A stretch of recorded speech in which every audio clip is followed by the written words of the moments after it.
Hey guys, and welcome back to the channel. And yes, we have yet another patch for Helldivers 2, which addresses issues like enemy spawn rate, UI fixes, and much more. If that all sounds good to you and you're curious about all of the other fixes and things that they've touched on in this patch, keep watching the rest of this video. And if this was informative to you, don't forget to leave a like and consider subscribing to the channel to help me continue growing and strive for that goal of 500 subscribers. I would heavily appreciate it. With that all being said, let's not waste any more time and get straight into the patch notes. All right, so to start things off, we are on patch 1.000.102, which is made available on Tuesday, March 12th at 6:03 a.m. EDT. They then start to say, with the patch notes, good day citizens of Super Earth, a new patch to aid you in your efforts is coming in. May Super Earth give you courage. Overview. Today's patch is dealing with spawn rate of heavily armored Terminid enemies as well as a possible play against them. It also contains some fixes to UI elements and crash fixes. Starting things off with balancing enemies.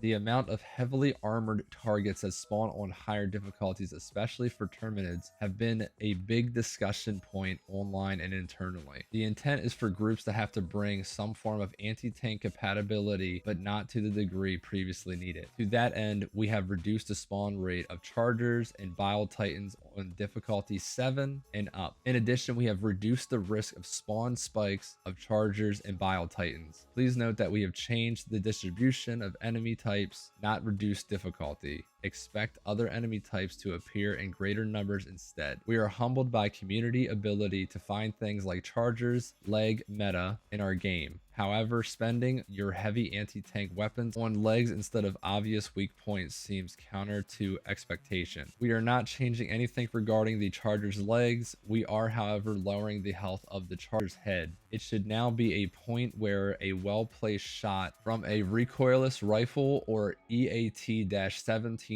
instantly kills a Charger. Together with the unfortunately undocumented change of last patch that increased the armor penetration ability of less well-placed shots for the EAT-17s and recoilless rifle shots, Chargers should now be easier to handle by well-equipped groups. Gameplay. Electronic countermeasures operation modifier, which had a chance to give you a random stratagem instead of the one you input, has been removed in order to be reworked and will be reintroduced in a future iteration.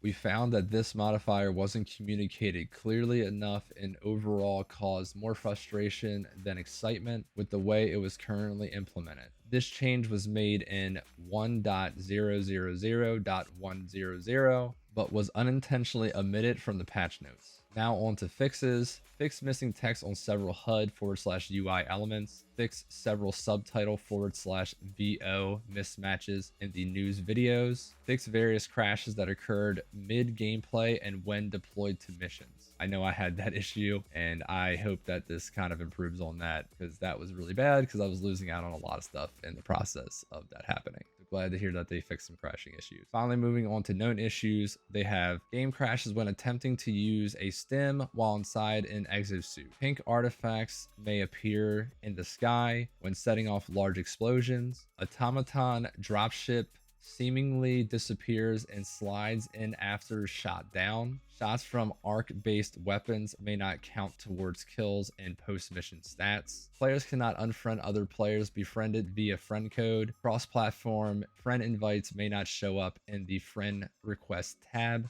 Players may be unable to select loadout to return to ship when joining a multiplayer game session via PS5 activity card. The exosuit can destroy itself with rockets if it fires while turning.